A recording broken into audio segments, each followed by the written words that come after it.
হঠাৎই কড়া বার্তা দিলেন ভারতীয় সেনাপ্রধান উপেন্দ্র দ্বিবেদী। সম্প্রতি ভারতীয় একটি গণমাধ্যমকে দেওয়া এক সাক্ষাৎকারে তিনি পাকিস্তানকে সতর্ক করে জানান, প্রয়োজন হলে ভারত আগ্রাসী পদক্ষেপ নিতে প্রস্তুত। তার এই মন্তব্য ঘিরে পুরো উপমহাদেশে তোলপাড় সৃষ্টি হয়েছে। বিশেষ করে বাংলাদেশ পাকিস্তানের সাম্প্রতিক সম্পর্ক ও কাশ্মীর ইস্যুকে ঘিরেই তিনি এ বক্তব্য দেন, যা অনেকেই ভারত পাকিস্তানের সম্ভাব্য সংঘাতের দিকে ইঙ্গিত হিসেবে দেখছেন।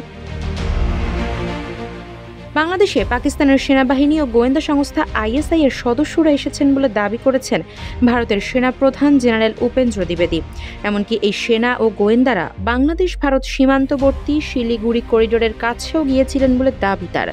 শিলিগুড়ি করিডোর চিকেন নেক হিসেবে পরিচিত, যেটি ভারতের উত্তর পূর্বাঞ্চলকে মূল ভূখণ্ডের সঙ্গে যুক্ত করেছে। রান্নায় আমার ভালোবাসা Jamuna gas stove. Jamuna gas stove, আধুনিক, নিরাপদ ও দীর্ঘস্থায়ী। ভারতীয় সেনাপ্রধান বলেন, বাংলাদেশের মাটি ব্যবহার করে পাকিস্তান যেন সন্ত্রাসী না পাঠাতে পারে সেটি চাওয়া থাকবে তার। তিনি বলেন, বাংলাদেশের মাটি ব্যবহার করে তারা যেন ভারতে সন্ত্রাসী পাঠাতে না পারে। বুধবার ভারতীয় বার্তা সংস্থা এএনআইকে দেওয়া এক সাক্ষাৎকারে এমন দাবি করেছেন জেনারেল উপেন্দ্র দ্বিবেদী। সাক্ষাৎকারে তার কাছে প্রশ্ন করা হয়, সম্প্রতি ভারতের সীমান্তবর্তী ও চিকেন নেকের স্পর্শকাতর অঞ্চলে পাকিস্তানি সেনা ও গোয়েন্দারা গিয়েছিলেন, এ নিয়ে তিনি উদ্বিগ্ন কিনা। জবাবে উপেন্দ্র বলেন, তিনি একটি আলাদা দেশের ক্ষেত্রে সন্ত্রাসবাদের কেন্দ্র শব্দটি ব্যবহার করেছেন।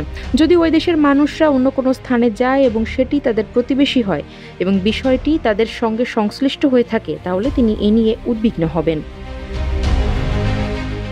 অপরদিকে কাশ্মীর নিয়ে প্রশ্ন করা হলে ভারতীয় সেনাপ্রধান বলেন, পাকিস্তান কাশ্মীর নিয়ে সবসময় পড়ে থাকবে এবং কাশ্মীর যে ভারতের অংশ তা মানবে না।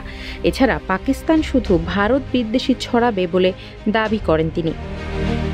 আফসারা নাজ, নিউজ ডেস্ক, ইত্তেফাক।